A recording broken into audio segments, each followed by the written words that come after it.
You're watching Fox 9 all day.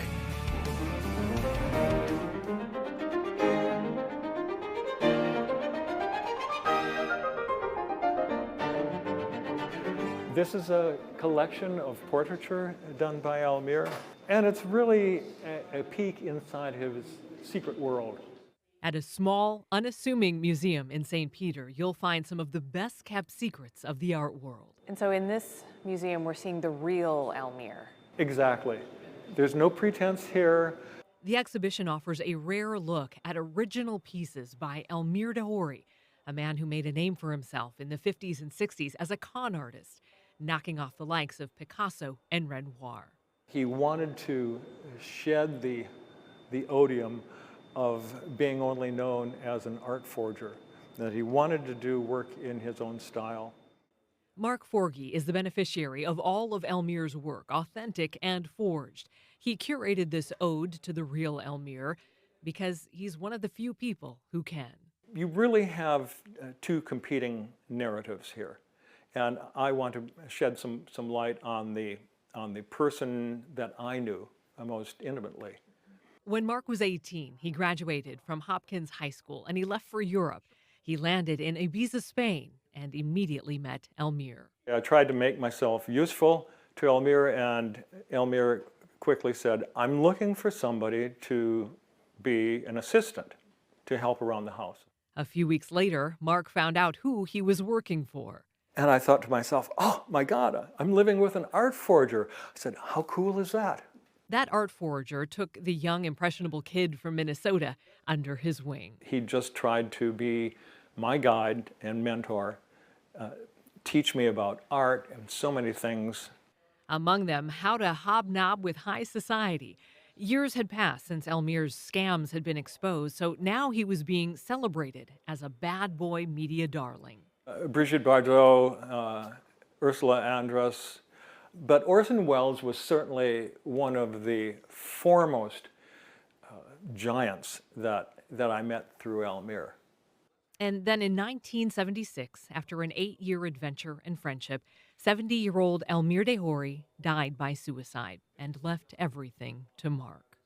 And it was characterized by a complete disregard for color conventions, so you could... These days, Mark lives back in Minnesota in what he jokingly refers to as a temple to Elmyr. He always insisted that he wasn't a copyist because a lot of people misinterpret what he did, thinking he copied originals. He never did that. What he would do is work in the manner of these artists. To this day, no one knows how many of Elmyr's fakes are still in circulation. No one wants to admit they were duped.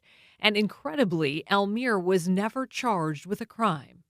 Because according to the French police, they would have had to produce 3 witnesses who saw him creating the fake works, signing them, and then selling them as such. They couldn't put together a case. And in a strange twist of fate, Elmyr is the one who's now getting knocked off. For years, Mark has been trying to thwart a burgeoning cottage industry of fake Elmyrs.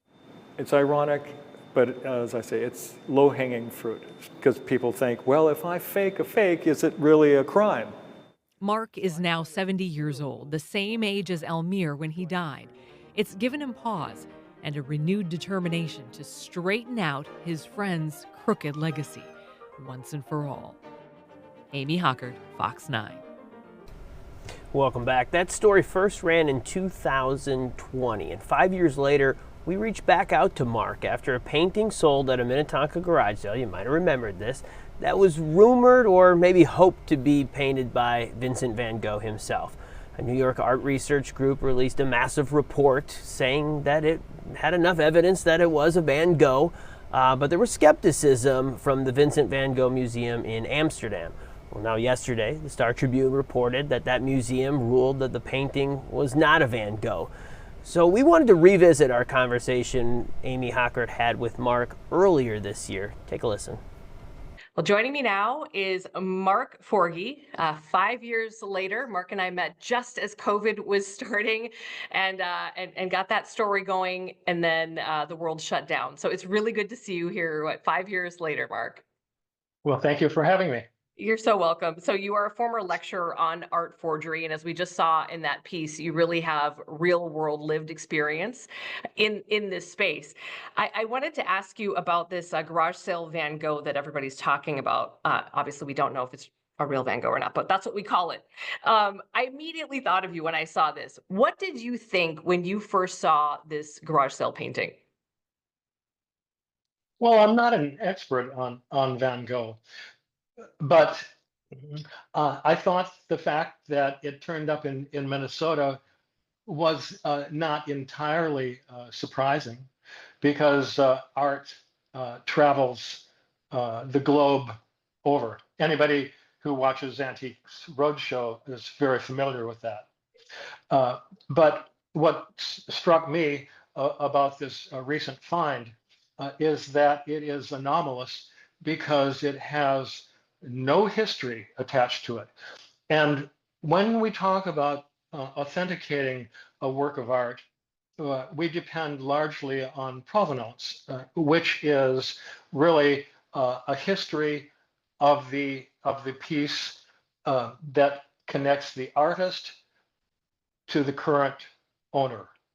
And when that chain is broken, or there are large gaps in there, that leaves room for it being suspect.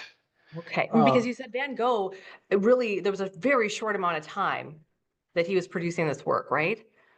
Yes, basically from between 1880 and 1890, when he died, he was a furiously prolific artist, and his body of work numbers in the neighborhood of 2,000 acknowledged pieces.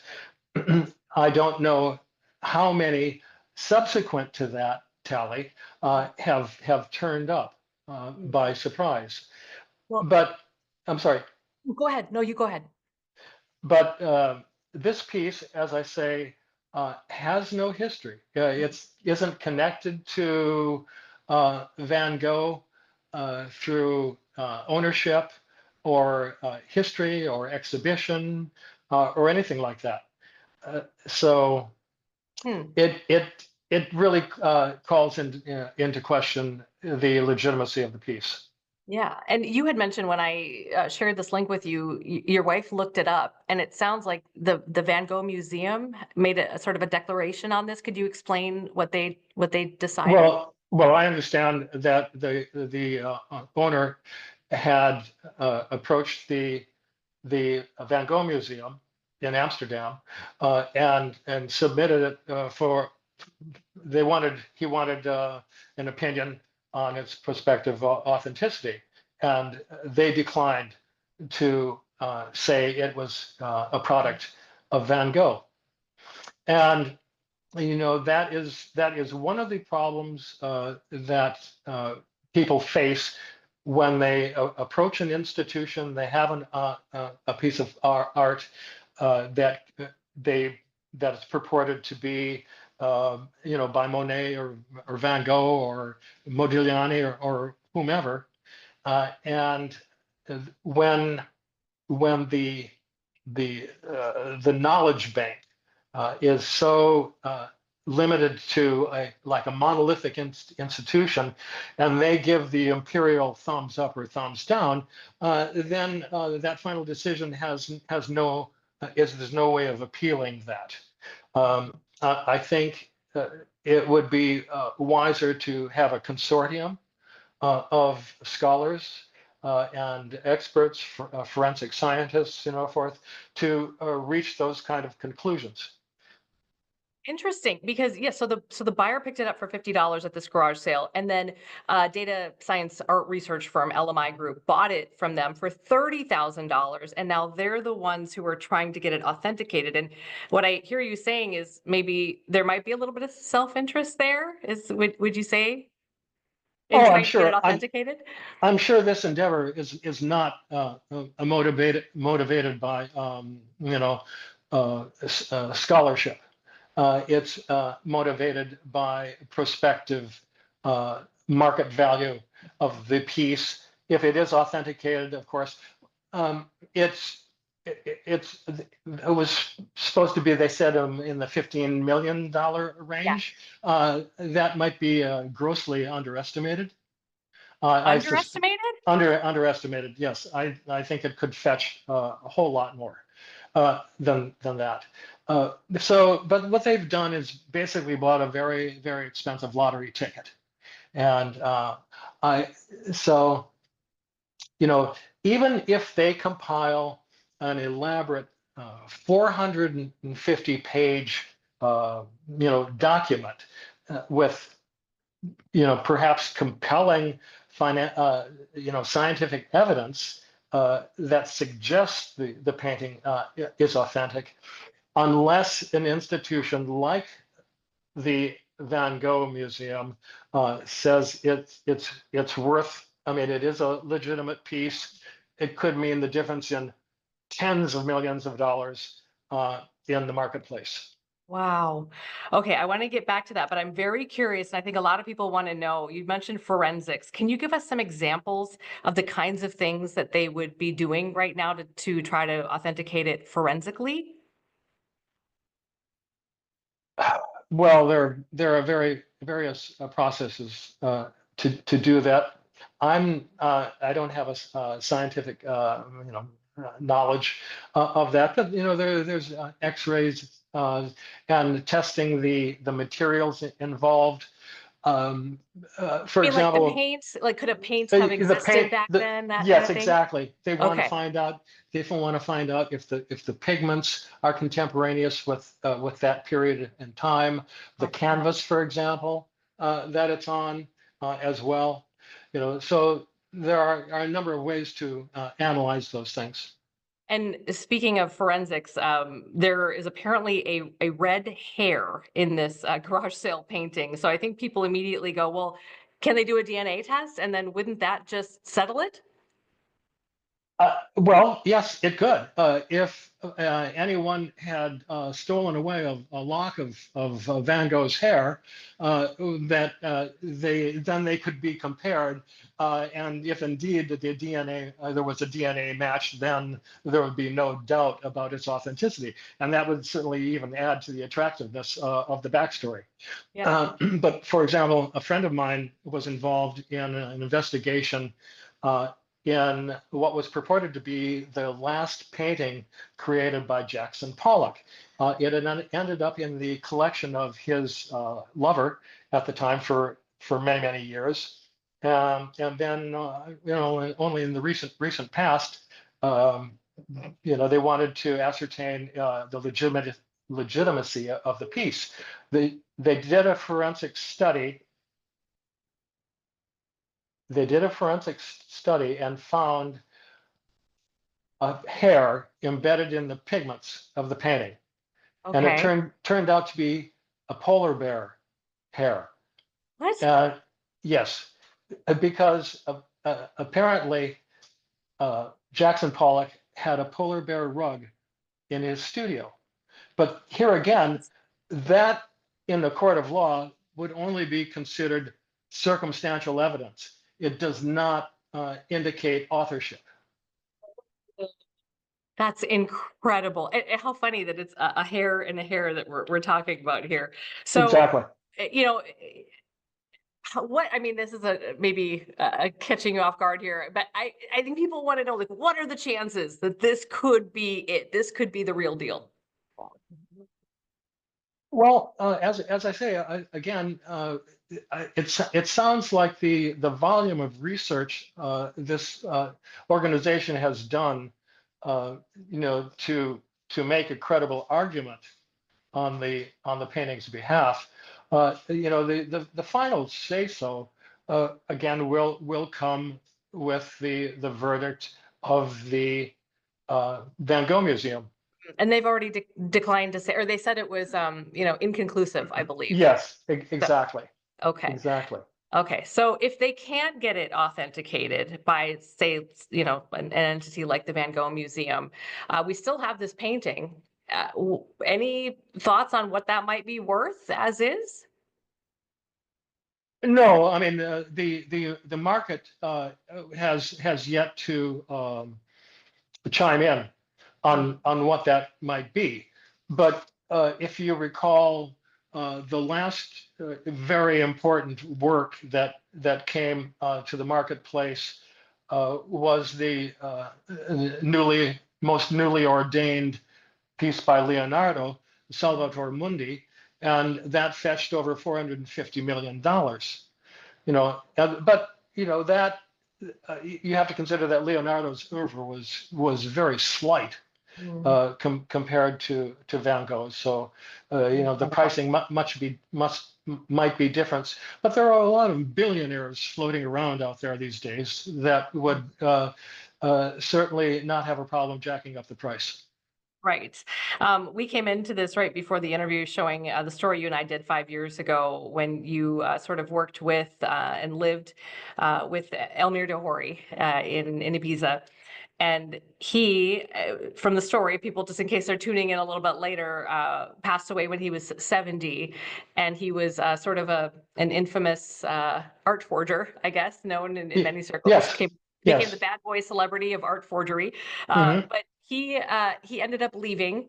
You inherited much of his work. So I'm curious, how much of his work do you think is still out there, either in forged form or authentic? Do you have any idea? No, it would be a sheer speculation. But what I can say with confidence is that, for example, I was recently contacted by an institution in Paris that's dedicated to creating a new catalogue raisonné on Modigliani. A catalogue raisonné is basically a compilation of all of the works of that artist. Unfortunately, Modigliani's oeuvre is probably the most polluted of any modern artists, and Elmyr certainly did his part in altering the historical record. But I told them that I thought the French would have a better grasp of irony, thinking they can finally get this right 104 years after the artist's death. They haven't succeeded in the past, and I think their endeavors will fall short.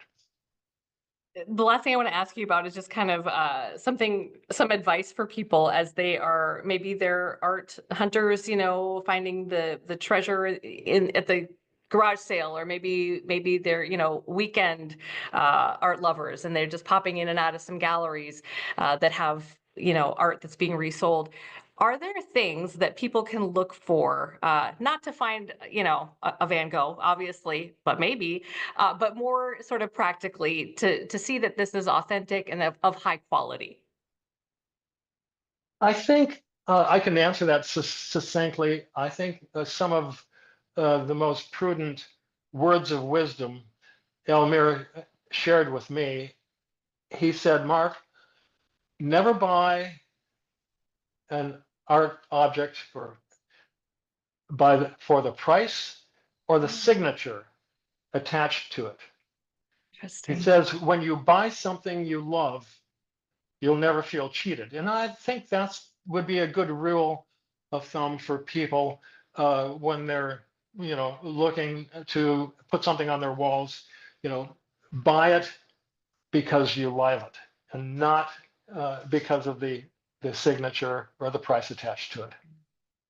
That is a perfect place to end it. Mark Forgy, thank you so much for your time today. It is always fascinating to speak with you. Really appreciate your insight. Amy, great seeing you again. Thank you. Seeing you. Okay, we'll be right Bye-bye. back.